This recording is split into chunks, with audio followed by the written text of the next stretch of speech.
The Unforgettable Guinevere St. Clair by Amy McInchini. Chapter 1. I was 10 when Gacy Cutter tried to kill me. It was just like her, too, always leaving a bad first impression.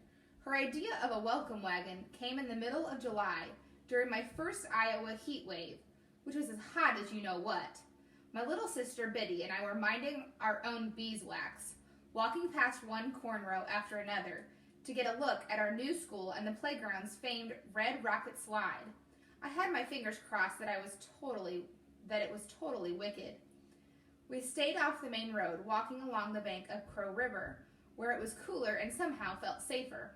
I swear it was so flat here with one little tilt we could fall right off the world. "Hurry up, Biddy baby," I could hear her behind me, dragging an old stick in the dirt, which was comforting in a Hansel and Gretel kind of way. Not that it was even possible to get lost here. We had a bet that by the time we got to the rocket slide, we'd still be able to see Nana on the front porch, wagging her finger at us. Sludging forward past identical green stalks, I decided to hate corn. "Gwen," Biddy moaned. "Come on, honey," I called over my shoulder, using the word honey like any sweet, mothering sister would. I peeked back to see Biddy's pitiful red face dripping sweat down the side of her baby round cheeks. I collapsed on the one rock that had shade, motioning for Biddy to sit next to me. In New York, the only river we had lived near was the Hudson, where these people called the Mafia put their rivals' dead bodies. I had a sudden and lonely affection for it. Biddy collapsed next to me. "I want to go home. It's too hot here." It was hot in New York, too. "I don't want to live here." "We have to." "Because of Vienna?" Everything, really, was because of Vienna. I splashed water on Biddy's face, jumped up, and said, "Come on, we're almost to the slide." Our objective cheered us enough to wade through yet another giant cornfield to Lanark Lane, where the glorious rocket slide came into view. It was like a real rocket, solid, enormous, painted red with white wings, and a long slide coming down to earth. The top was a brilliant blue tip, headed straight for the sky. I didn't even have time to say "race ya" before we were halfway there. We would have made it, too, if it weren't for the boy. His presence stopped us short. He was facing away from us, awkwardly cutting a large green bush into nothing but sticks, using the largest pair of scissors I'd ever seen. Dressed in frayed, cut-off jean shorts and a black t-shirt, he balanced barefoot on a skateboard. The backdrop to his butchery was an enormously grand farmhouse the color of a clementine. Crudely nailed to a porch slat was a warped piece of driftwood with "Cutter" carved into it. The boy made a large, impatient, whacking gesture at the bush, chopping off the entire top. "Ah, heck," he spit. She's not going to like that." "I've never seen anything like it," Biddy said solemnly. He turned quickly, surprised, but as soon as he saw us, his face became one wide, crooked grin. He tucked the scissors, which looked large enough to decapitate me, in one quick whack behind the bush. Cool as a cat, he flipped his skateboard up with a bare foot to walk toward us. The underside of his board was a cluster of black and white skulls. "Pruning shears," he said, following my gaze. "Had to hide 'em." He lowered his voice and raised his eyebrows. "Don't want those to get into the wrong hands." I couldn't tell, was he teasing or trying to scare me? Despite my questions, I let Biddy pull me down the street. An interrogation would have to wait. We had a rocket slide to climb. But the boy wasn't done with us. "Watch this." I heard the skateboard coming from behind before it passed, headed toward a homemade plywood ramp sitting in the middle of the road. He pushed off the ground with his bare foot, crouching like a tiger on the approach. He attacked and flew. The wind carried him high into the air as he glided through space, his board flying with him, touching nothing but sky. He landed as neatly as he had begun, in the same crouching tiger position. "Holy tamale!" Biddy whispered. I briefly considered marrying him. "Have you ever crashed?" I eyed his bruised knees and slightly swollen cheek. He shrugged, flicking long, dark hair out of his eyes. I was born lucky, Gacy always says. He yawned, like it was nothing to be lucky. Gacy? It was a familiar name, one I'd heard my father use, but I couldn't remember why. Yep, I'm cutting a wreath for the funeral, he motioned back toward the Clementine orange house. She died? No. Okay, I said, confused. Well, I'm Gwen. I know, he said, waving us off. Everyone knows you were coming. What's your name? Jimmy. Want to see my tattoo? Biddy and I looked at each other. Iowa was supposed to be Little House on the Prairie in braids. There were not supposed to be tattoos in Iowa. Shoot, he said. I'm just messing with you. I nodded slowly, sizing him up. Want a race? I asked. I can run a 6-minute flat mile. I was the fastest girl in New York. He raised an eyebrow. It ain't bragging if you can do it, I added, figuring ain't was as good Iowa word. From behind us, a door slammed, letting him off the hook. That's Micah, Jimmy said. You could say he lost his best friend today. Well, except for me. Jimmy skated toward the smaller boy sitting on the front steps. Biddy and I took a few steps forward. At first glance, you could tell the farmhouse had once been impressive, with a large wraparound porch, storybook turns and curves, and a smaller tower I'd have liked to read 100 books in. But the closer we got, the more foreboding it became. The house was actually falling apart. The rusted black mailbox was secured only with faded blue duct tape. The orange house paint was peeling, the front porch was bowed, and the gutters were broken or missing. Not to mention, distracting from any sort of charm, were clashing fluorescent no trespassing and beware of dog signs nailed to the massive maple trees out front. Who, I wondered, were they trying to keep out?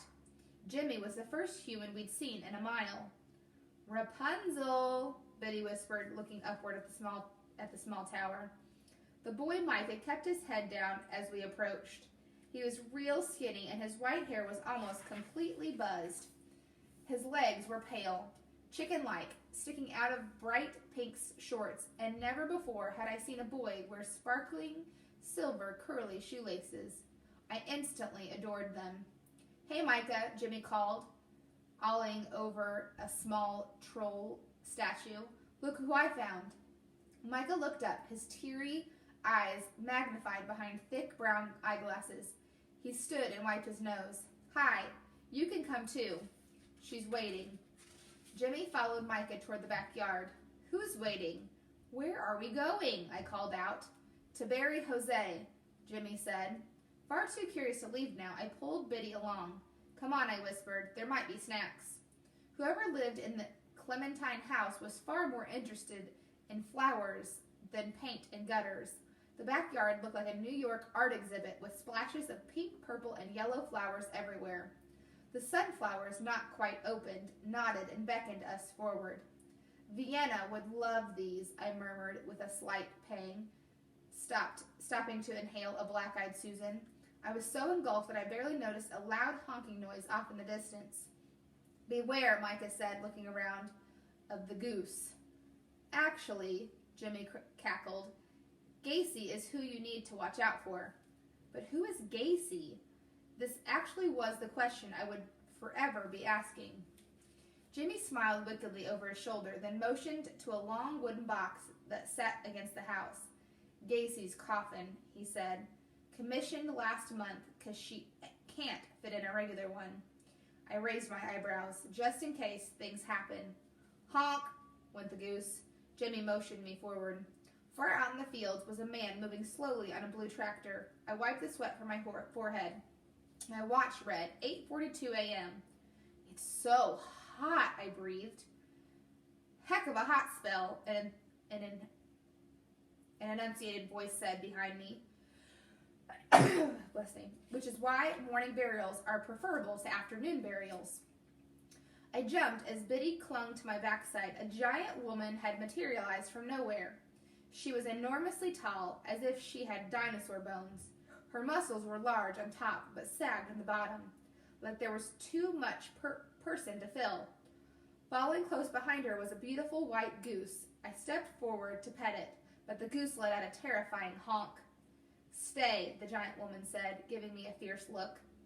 Then she turned to the goose, revealing an ugly purple scar from her hairline to her chin. "Shoo!" The goose obeyed, but not before aggressively flapping its large white wings at me. "Tula?" The fighting goose is all talk and no action today, the giant mocked. She turned back toward me and raised her chin, sizing me up, and I recoiled hard. Wrinkling lines ran down her face like dried-out riverbeds. Her hair was pulled back in a coarse gray braid, and in her arms she held a big black garbage bag. I swallowed hard. Was Jose in there? "It's the people from New York," Jimmy said. "I can see that," she said, nodding. "How marvelous to finally meet. Guinevere St. Clair. You look like your father. I'm Gacy Cutter." My instincts told me to run. My father had said people would know us. He and Vienna had grown up in Crow, after all, and everyone knew everyone. But I didn't know how this Gacy Cutter said my name, like she knew more about me than I did.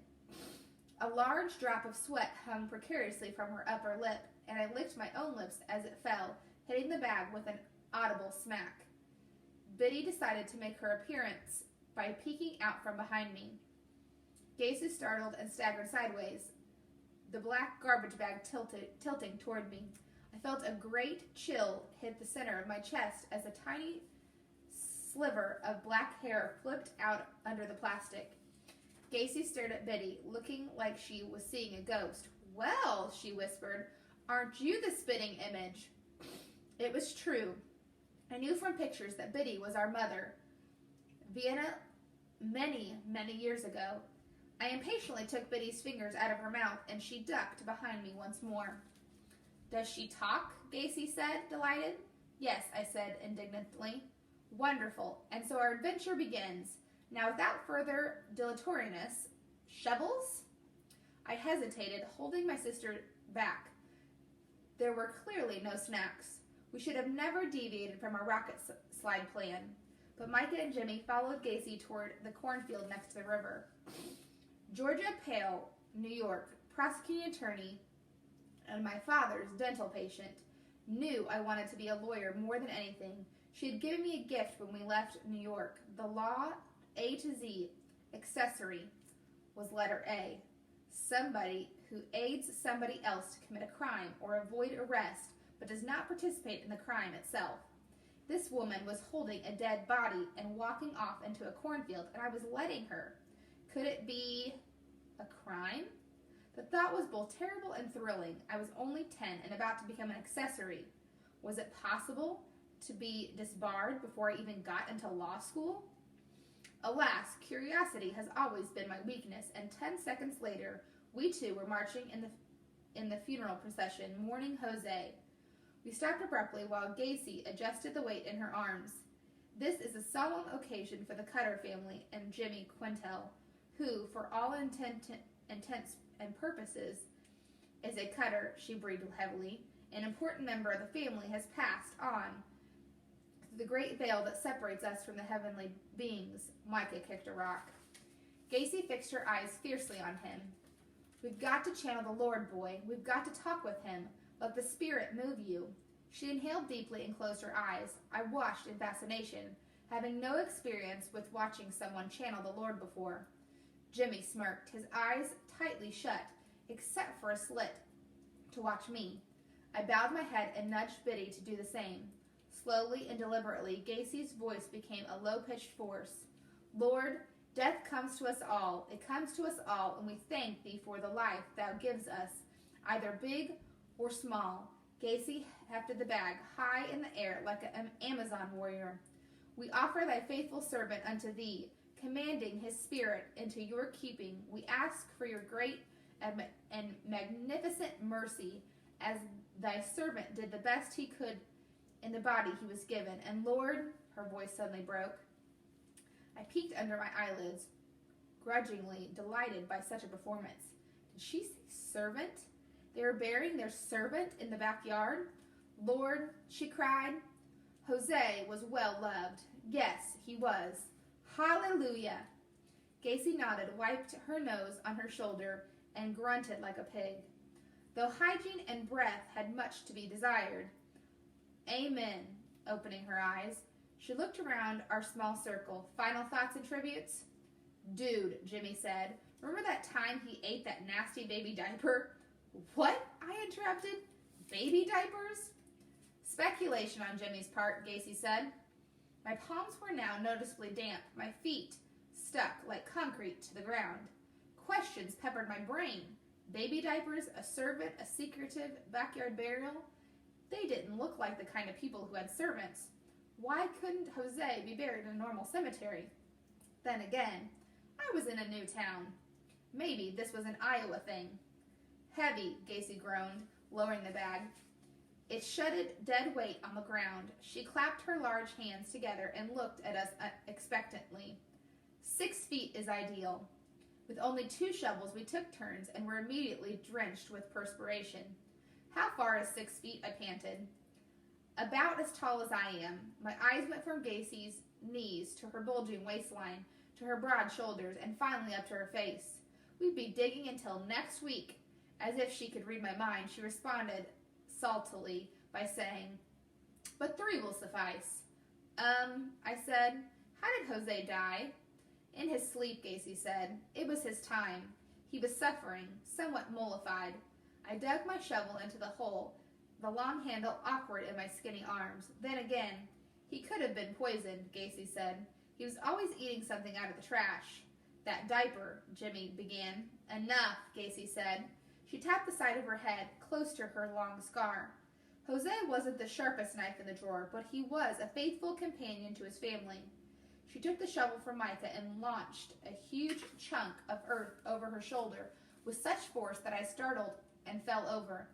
How is your mother, Miss Guinevere St. Clair? Fine, I said, struggling to get up. I'm going to bring her some flowers. She always loved my flowers. Yes, I said, frowning at my dirt-covered clothes. Nana was going to have a hissy fit. Vienna loves flowers, but I'm sure she's different than when you knew her. Well, we're all different than we were. Thank goodness for that. Not, I thought, in Vienna's case. Micah mumbled something, his face a mess of dirt rivulets that kept sliding his glasses down his nose, while his dirty fingers kept pushing them back. Enunciate so I can hear you, Gacy said. I need a drink, Gacy bowed. Micah and Jimmy walked back toward the house, leaving Biddy and me with the giant woman and a corpse. Micah's having a hard time, Gacy said, very much like his father, sensitive, weak. I'm afraid for him. This world has a way of crushing the sweet and soft. I glanced out into the fields as the man in the blue tractor. No, that's Wilbur, the old boy. You'll meet him and his mistress soon enough. A mistress in Iowa? Micah's father is dead, cremated, ashes to ashes, dust to dust. Gacy surveyed the field. He's buried here too, but cremation is expensive. And as much as I loved Jose, well, some men you have more of an affection for. Biddy, who was too small to dig, took a tentative step toward a tree swing, looking at me for permission. I nodded. I can see you take care of her, Gacy said, heaving another large shovel of dirt over her shoulder. You both lost your mother at too young an age. No, I corrected. We didn't lose her. There was more than one way to lose somebody. Gacy sniffed, her t-shirt drenched with perspiration and clinging to her lumpy body. That's probably deep enough. Why don't you get right in there and see? I pretended I hadn't heard, craning my neck for the wretched boys who had left me to bury their own servant. When there was no sign of them, my mood blackened. I'm too big, Gacy added. I glanced at Biddy, swinging happily. Next door was a small white house I hadn't noticed until now. The goose sat on the back porch, occasionally honking. A curtain fluttered before hanging still, a witness. Well, I guess. I dropped my shovel in the hole and jumped down after it. It was cooler in the ground, an almost welcome relief from the humidity. The hole wasn't 6 feet, but it was deeper than I expected, and when I put my hands on the ledge, the earth crumbled down my arms and onto my shoes. Immediately, a helpless feeling rose inside my chest, then all the way up to my hairline. Biddy, I yelled. Are you frightened? Gacy asked. She sounded surprised. I tried to breathe in and out, to not lose control of my imagination, as my father frequently suggested I did. I tried to hear him talking to me. Use your brain and control your emotions, Guinevere.